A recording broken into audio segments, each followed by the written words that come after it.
हमें लोग ताना देते रबीउल अव्वल हुजूर का विलादत भी है, विसाल भी, हालांकि हुजूर के विसाल का दिन 12 रबीउल अव्वल को नहीं है। जिसको चाहे मुझसे बात करे। लोग कहते फलां किताब में लिखा है, फलां किताब में लिखा है। मैंने कहा सब किताब रख, बात कर। दो चीजें बुखारी से साबित है। दो चीजें किससे साबित है? बुखारी से। नंबर एक, नबी ने हज किया 9 ज़िलहज्जा को। नबी ने हज किया 9 ज़िलहज्जा 10 हिजरी को। नबी ने हज किया 9 ज़िलहज्जा 10 हिजरी को। कौन सा दिन था वो? जुमा का दिन था। कौन सा दिन था?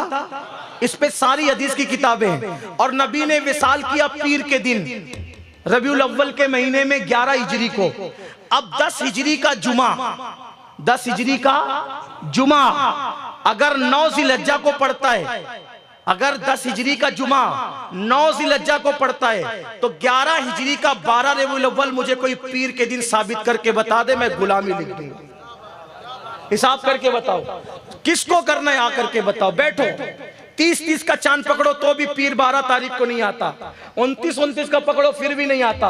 29-30 का पकड़ो फिर भी नहीं आता। वो फलां किताब में लिखा। मैंने कहा किताब सर आंखों पर। कुरान के सिवा कोई किताब ऐसी नहीं है जिसकी हर बात मानना कलमे ला इलाहा इल्लल्लाह की तरह हमारे लिए जरूरी हो। हिसाब तुमको भी आता है, हिसाब हमको भी आता है। आओ बैठ के हिसाब करो। किताब क्यों लाते हो भाई? जहां पर दो बदो बात हो सकती है वहां किताब क्यों? किताब तो वहां ना कि जहां मसले से हल नहीं हो सकती, जहां बात दलीलों से हल नहीं हो सकती, वहां किताब लाओ। आपके पास दलील है, आपको भी हिसाब आता है, हमें भी आता है। आपको भी होमवर्क दे रहा हूं, घर जाना हिसाब करना। अगर 9 ज़िलहज्जा जुमा को पड़ी है 10 हिजरी में, तो उसके बाद कौन सा महीना होगा? मुहर्रम। उसके बाद कौन सा होगा? सफर। उसके बाद कौन सा होगा? जाओ हिसाब करो। अगर 12 रबीउल अव्वल पीर के दिन आ जाए, मैं गुलामी लिख दूं, बस बात खत्म। लेकिन फिर भी जबरदस्ती थोपते 12 को है विसाल, 12 को। मैंने कहा चल मान लिया, ठीक मान लिया। लेकिन अब नबी की हदीस है, हुजूर क्या कह रहे हैं? आदम पैदा जुमा के दिन हुए, आदम का विसाल भी जुमा के दिन हुआ। तो नबी लोगों को गम बांटने नहीं आए थे, नबी लोगों को खुशी बांटने आए थे। नबी की हदीस ने बता दिया अगर खुशी और गम दोनों एक ही दिन जमा हो जाए तो उस दिन गम नहीं करना चाहिए, उस दिन खुशी करना चाहिए। सुभान अल्लाह, सुभान अल्लाह, बहुत खूब। अल्लाह। एक जुमला दे दूं आपको, एक जुमला दे दूं आपको, एक जुमला दे दूं आपको। कलमा यार हम भी पढ़ते हैं ना, तुम भी पढ़ते हो ना। चलो अगर तुम कहते हो ना कि नबी के विसाल के दिन गम करना चाहिए, तो तुम भी कलमा पढ़ते हो, हम भी पढ़ते हो। खुशी मनाने की इजाजत हमें दे दो, रोने का ठेका तुम ले लो।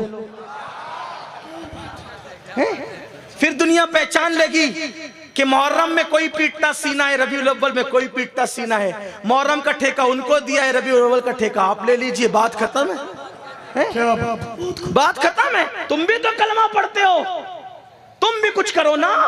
अगर कहते हो कि वो दिन गम का दिन है तो गम करो। गम क्यों नहीं करते? तुम करो, हमें खुशी की बात दे दो। इसलिए कि हमारा अच्छा। एक बात और बता दूं हदीस से, 12 रबीउल अव्वल को रोया कौन? ये बात है, हदीस पाक है, हदीस पाक। आका फरमाते हैं शैतान 3 मरतबा रोया। शैतान कितनी मरतबा रोया? पहली मरतबा शैतान कब रोया? जब आदम की तौबा अल्लाह ने कबूल कर ली, तब शैतान रोया। बहुत मेहनत से खिलाया था, लेकिन कबूल हो गई ना तौबा। आदम की औलाद, तो पहली बार वो तब रोया। दूसरी बार कब रोया? दूसरी बार उस वक्त रोया जब रसूलुल्लाह की विलादत हुई। 12 रबीउल अव्वल को रोया। तो 12 को रोना किसका तरीका है? मैं न कहूंगा, क्योंकि मुझे ख्याल सबके दिल का है। कौन रोया?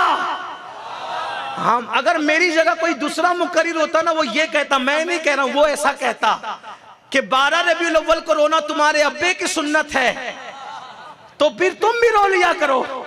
और खुश होना जिब्रील की सुन्नत है। सुभान अल्लाह, बहुत खूब। हम जिब्रील वाले खुश हो जाया करें। तुम अपने बाप का काम करो, हम अपने इमाम का काम करते हैं, लोगों को पता चल जाएगा। और तीसरी बार कब रोया पता है? जब सूरह फातिहा नाजिल हुई। मिलाद पे भी रोया, फातिहा पे भी रोया। आज तक न इनको मिलाद हजम हो रही ना फातिहा हजम हो रही। क्या बात, बहुत खूब। सुभान अल्लाह। सुन लो, मैं हमेशा ये बातें नहीं करता, मेरे बुजुर्ग का हुक्म है इसलिए कर दिया आज।